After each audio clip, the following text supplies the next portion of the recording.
Je veux dire, c'est du cyrillique. My name is Jean-Paul Batisse, and I've just written this book, Once Upon a Time in the Soviet Union, which has been published in French, and I'm now working on the English translation. Um, I thought I'd write this book to find some response to all the criticisms against the Soviet Union. And I worked in the Soviet Union under Gorbachev. That was doing perestroika between 85 and 88. I was there for 3 years.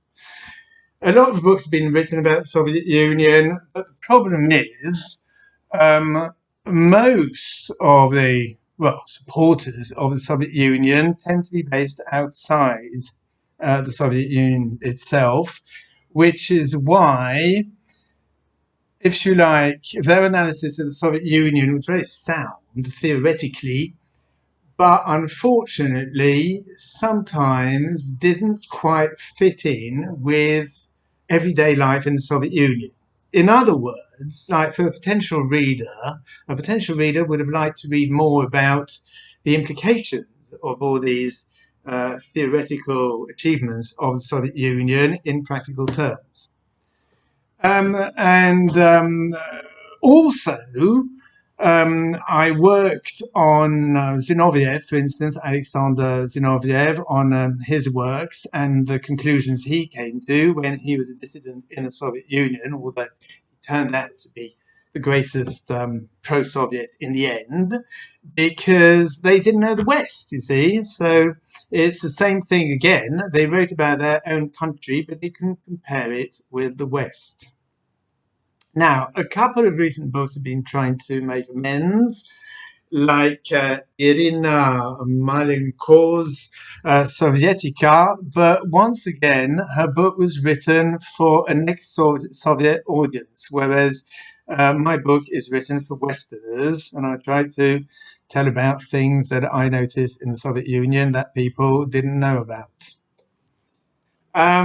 As I thought that the Soviet Union was a success story, um, the problem was, how was I to explain its downfall? So what I did, I started out with the criticisms leveled both by Soviet critics of the system and by, if you like, well, reasonable Western critics of the Soviet system as well. So what I did is, in something like 20 chapters, I deal with all the standard criticisms about the Soviet Union one by one.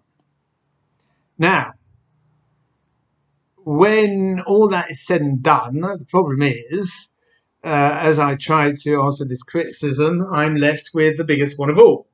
If everything was so good about the Soviet Union, why did it crumble down in the end? So what I did was I based my arguments on a couple of books that have come out, like the works of Heinz Holtz, for instance, Bahman Assad, and my own observations, and I came up with a couple of conclusions that led me to believe that,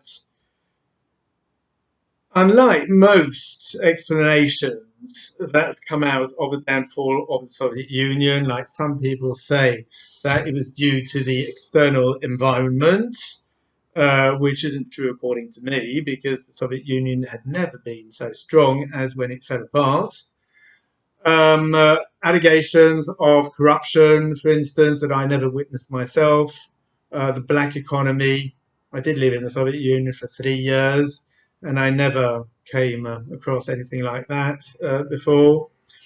Um, um, Communist Party with capitalistic tendencies. I knew quite a number of communists in the Soviet Union, and they weren't at all drawn to capitalism.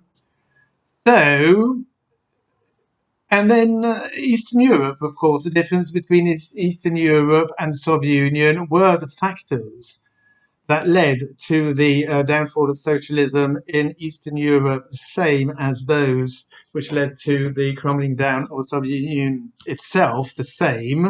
I think not. I think things were very different because of the way socialism came about in these countries.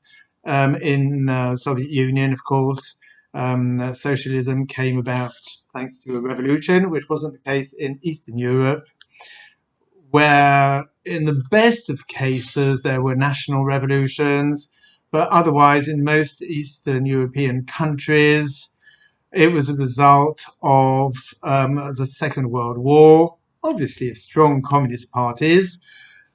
Some came to power thanks to elections. Some came to power thanks to the Red Army's presence and so on.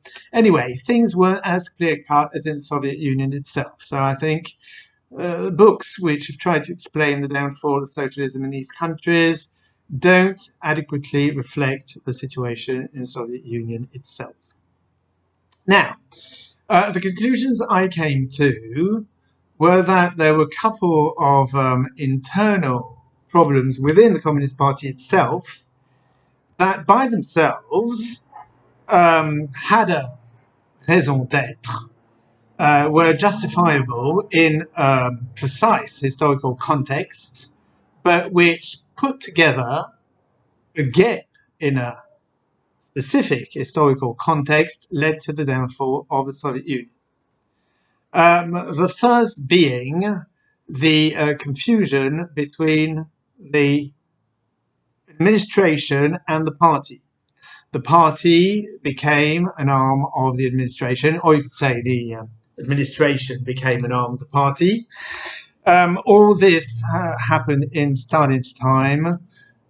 All the time, rather, that Stalin was in power, he was confronted with different crises. And that explains why the party had to take a back seat. And the Soviet power had to deal with the threats from inside the country, civil war, internal opposition, and from outside, the capitalistic environment, the incursion of foreign powers, and so on. Of course, the Second World War, then the Cold War, which explains why politics had to take a back seat, and the Communist Party, which was supposed to control the government, became an instrument of the government itself. Now, this back seat taken by politics within the party itself led to the depoliticization of the party. That is to say that the party needed to be very united. Right from Lenin's time, of course, the party had to be united to deal with the Tsarist agents and the like. And also, let's not forget, obviously, that that Russia at the time and the whole Soviet area was the most backward part of Europe. So to deal with these problems, the party had to be very united in its action, but also in its policies. And that's why politics took a back seat, and there was less and less ideological work as things went on, which led to absurdities like what happened under Khrushchev. Khrushchev is to blame for a lot of these problems. Like, in Khrushchev's time, for instance, Khrushchev purported that communism was almost reached, whereas, as we know, the Soviet Union was only at the socialist stage. There were still social classes. Admittedly, there was no class struggle within the Soviet Union, and no will, to have a class struggle as either. But there were still social classes, and obviously the Soviet Union had gone some way towards achieving a stable socialist society which might lead to communism, but it wasn't the next thing round the corner. The second problem with Khrushchev was that he sort of idealized the United States and in many ways wanted to copy the American way of life. He kept promising that in 20 years' time, for instance, consumer goods in the Soviet Union would reach the level they'd reached in the United States. So all this betrayed latent strand of materialism that was obviously antagonistic with Marxism and Leninism. Now, the third problem within the party was, of course, its top-down structure.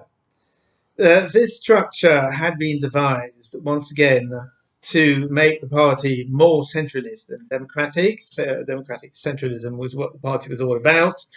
But in order to cope with the external environment and economic constraints within the country itself, the party had to be extremely organized, and that's why it had this top-down approach. So there was a lack of democracy within the party, which led to what I just said, the lack of political debate. So, in real terms, how did this reflect on Gorbachev's resistible rise to power? Well, first I describe from the inside what happened under Perestroika, how the economy came apart, and how in many ways it seemed there was a determined will from above that things should be so in order to justify the change in the change of system. Then I referred to other events like external events, the fact that once the Soviet Union became isolated from the rest of Eastern Europe, obviously the Soviet Union wasn't going to last very long by itself. But further to the point, of course, I'd describe from the inside events in the Soviet Union under Perestroika. I wasn't in the Soviet Union itself during the downfall, when things crumbled down. I was in Bulgaria, but in Bulgaria things were pretty similar. I describe events as I saw them. So what I do is I draw conclusions from these weaknesses that I see inside the party, and that explain how the party was torpedoed from the inside, and not as many people say from the outside, because there was always external aggression right from the beginning of the Soviet Union. And I try to explain how Gorbachev got into the party. Well, that was a direct result of the depoliticization of the party, as there was no ideological debate. Some capitalistic ideas managed to get in, and that's how somebody like Gorbachev, whose rhetoric at the beginning was quite communist, of course, he sort of repeated a lot of the Marxist, Leninist formulas. But in many ways, what he did was just repeat Andropov's rhetoric. Andropov had been very popular, but as we know, had died after just 2 years in power and hadn't been able to put into effect any of his ideas. So that's how Gorbachev got into the party. And he stayed there in position of power because of the top-down structure of the party, which meant that it wasn't possible for the base of the party to react and respond to the challenge, and basically mount any sort of considerable challenge to Gorbachev itself, because of this considerably undemocratic structure of the party, which had come about as a result of the confusion between the party's administrative and political functions. And what I do from there is I try to draw conclusions for the future of world socialism in times to come.